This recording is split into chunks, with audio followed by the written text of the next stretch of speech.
but I am a very Americanized Dominican. Like I'm from here, so like a lot of Dominicans would, when I tell them I'm Dominican, they're like, no, you're not. And I'm like, all right, well, technically I'm from America, so I can't really jack DR too much, but Well, we welcome you into thank you. to the Dominican club. So Thank you you. good, you good. Thank you. She's adopted by the Adopted by the crew, man. And here's The like the natives. struggle of being like a white Dominican.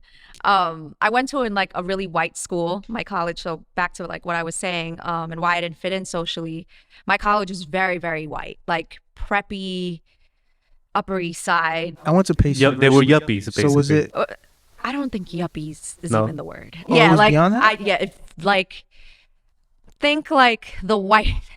No, Pace I hate just like University. I feel like I'm sounding a little racist to white people too, because you could be racist both ways, but like the whitest white school, The whiteiest.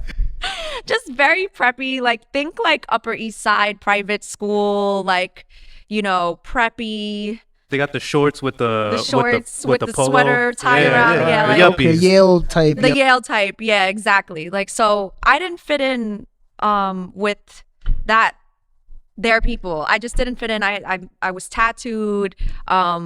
People referred to me as hood because I came from the Bronx and Brooklyn, and I just didn't speak their language, I guess. So properly, like so it was weird for me because I found myself in this place where I wasn't white enough for the white people, but I wasn't Spanish enough for the Spanish people. So like I was in this in between. I hear a lot about that. Like mulatto children, they don't know their Yeah, they can't mesh with anyone. It's like It's hard. And like it's funny because like the other biracial people that I met, we always gravitate to Black people. Yeah. Like that's who we end up fitting in with Yeah. the most because we're more welcoming. Yeah. And like I also just kind of feel like and all my life too, just like important people in my life, they were all Black.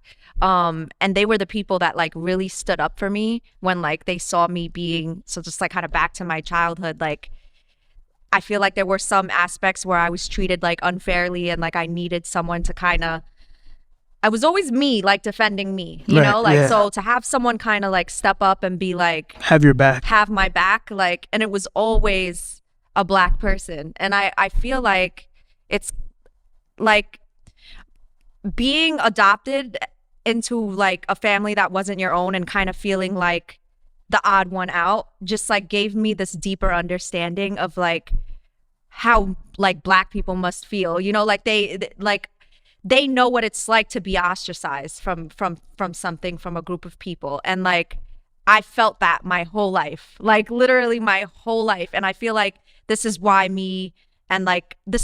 that's like Black people are the type of people I connect with. I feel like we get each other in that way. I don't know how we ended up talking about race so quickly, but like, That's back cool. to my school, like we love any conversation. Like this is where it's full notice, baby. We can talk about aliens, white people. yeah, it Black just people. goes like it's all connected. But yeah, so like back to my story, I was in this really white college and like it just didn't work for me just because like I can like speak your language to a degree, but like I'm from the hood, like I am part of that world as well. Like I don't look at people from the hood and think like, ew, you're ghetto, get away from me, or you're dangerous, get away from me. I don't look at people like that. And like that was kind of the mentality up there. Like everyone kind of thought the same way. Everyone kind of lived in this bubble, and it wasn't for me. So I dropped out, got into this really toxic relationship. It was like my first boyfriend, which I won't go into too much detail about, but like I started stripping. I was working at the strip club. Like I kind of lost myself for a moment. I was just like, This was after college. this was after college. I dropped out. I was like, all right, well, I have to make money. So the fastest way to make money was the club. Did somebody bring you in, or you just? I actually looked on Craigslist, and there was an ad on Craigslist where they were looking for dancers, go-go dancers. And I was like, what's this? And I went in for the audition and got the job. Not that it was a really like take that with a grain of salt. Like it was just like walk in, you're hired. Yeah.